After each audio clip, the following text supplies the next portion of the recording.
All right, welcome to Off the Record with Indie Home Solutions.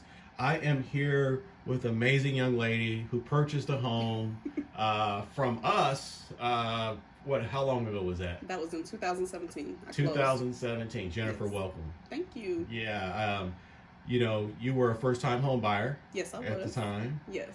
And what was that experience like building a home for your family? It was exciting. It was a very exciting process. It was kind of stressful at the beginning because being a first time home buyer, I did not know all of the information that was needed. But at the end result was the exciting part. It was exciting for my children that they got to go in and actually see the home as it was being built. They knew that they could kind of lay out and do their whole bedrooms, and we could kind of design how we wanted to design. So it was a very exciting, stressful at times, like I stated, process, but at the end, very So it was rewarding in the end.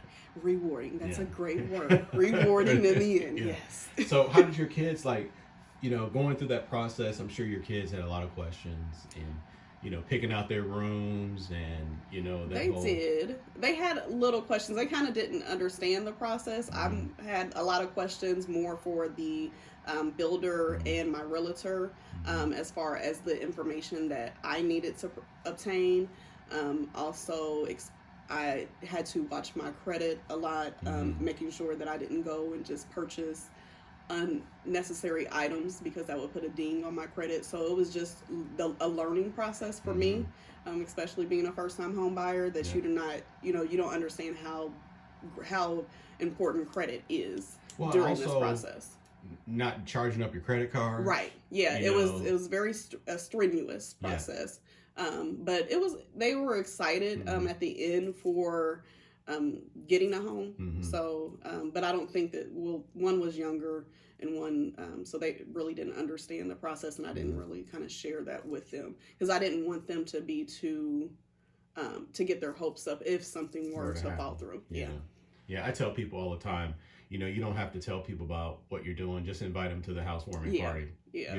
That's just, because you put a lot of stress on yourself. Yeah. You know what I mean? And when you start telling everybody, and it's important, to watch your credit, like you said. And then also if you're working with a realtor, hold them accountable. Yes, and that's something that I did learn through the process, and I did not know at the beginning because of one, I've never really dealt with realtors, and so I just expected for them to do everything. I didn't understand that I had to do some of the work as well, and so I did at the end had to hold my realtor accountable for a lot of things that I felt like I should have known, that for a first-time home buyer that I felt they should have explained to me because I did not know. Right. Yeah. And we tell people that all the time, if you have a realtor, hold them accountable, ask them questions. We tell people all the time, hey, if you got questions for me, don't hold back. Just give me whatever. And I think part of this process is that not only did you build a home, you sold that home. Yes. And you use some of the equity from that home to purchase another home. Correct. How nice is that? Yes, that was very nice. Yes, I was able to use a lot of the equity, not only to purchase another home, but to pay my car off as well. So that's a lot of equity. And I did not realize, being a first-time home buyer, I didn't realize how much equity was built in that short amount of time, from the time that I built to the time that I sold. So that was very educational for me. And how many years were you in your So 2017, I closed and I sold my home last year. So it's coming up. So about 4 or 5 years? Yeah, so about 4 or 5 years. Yeah. Yes. That's not bad. Yeah. Sold your house, bought another one, paid off a car, in a better financial situation than when you first bought your very first house. Correct. And it did help with the credit as well. Because going into this first time home buying process, I didn't have the greatest credit. And I did not understand how, like I said before, how important credit was.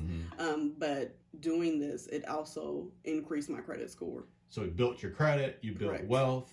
Correct. Your family's in a better situation financially. Hey, that type of situation, you can pay for private school.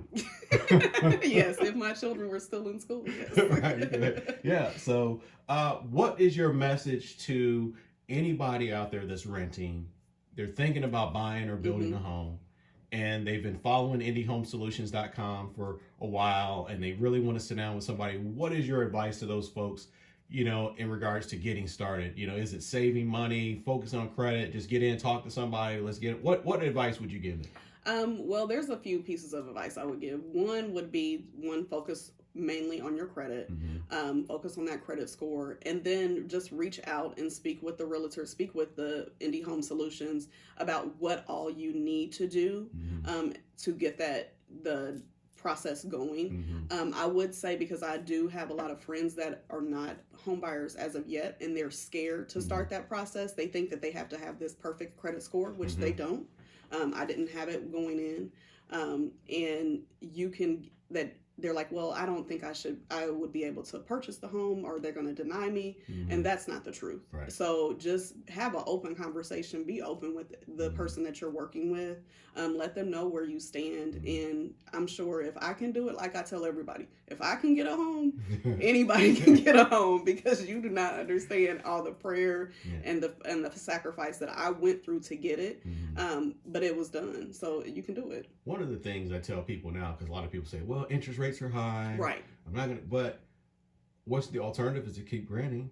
Correct. You're still throwing money away. You're just throwing money away, and I didn't realize that. And there's a saying, I've had this saying, I've talked to the last couple people, and it's you marry the house, you date the rate.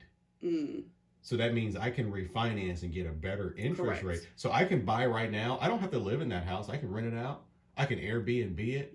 I can do whatever I want to do it, and then I can refinance it down the road. I can sell it. I just built equity. Right. Why would I continue to rent and throw my money away? Correct. Without an investment. So I think even with the rates the way they are, there's nothing wrong with building wealth and having an investment. Yeah, I agree. And rates are going to continue to fluctuate. They're going to go up and down. So I don't think that I wouldn't have that scare a person for the process. Don't look at your interest rates and say, or look at the interest rates currently and say, oh, well, no, let me just wait. Because I don't think that there's no better time than the present, right? Somebody once told me you can wait yourself right out of a house. Correct. You know what I mean? Yes. And why continue to throw money away? Correct. I will say have patience, though, especially if you're buying a pre-existing home. I've learned that with my second home. I don't know if you want me to go into that, but I can. Totally up to you. Okay, we can. So I know with this current market even though the interest rates are high, there's competitive.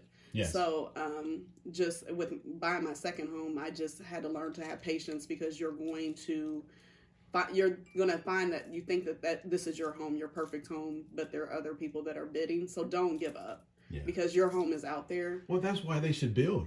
Well, that is true. That is why you should build. I did learn that too. Yes, I was like, I should have probably built my second one. Yeah. But I enjoyed. But I get it. There's so much. There's the inspections. There's the appraisal. Correct. There's the bidding war. There was a gap appraisals. People were doing all of that stuff. They were overbidding. I mean, it was a madhouse. But now that market has shifted quite a bit. That now it's back to being somewhat of a buyer's market at this point. I agree. Yeah, I agree. Jennifer, thank you for joining us today. You're welcome. I appreciate you. And I'm sure the folks that are watching this video will appreciate what you have to offer from a buyer's perspective, someone who's gone through the process. And you're a winner. You won twice. You bought 2 homes, and that's going to lead you to continue to build generational wealth. Correct. That is true. Thank you. Well, thank you for having me. You're Appreciate welcome. it.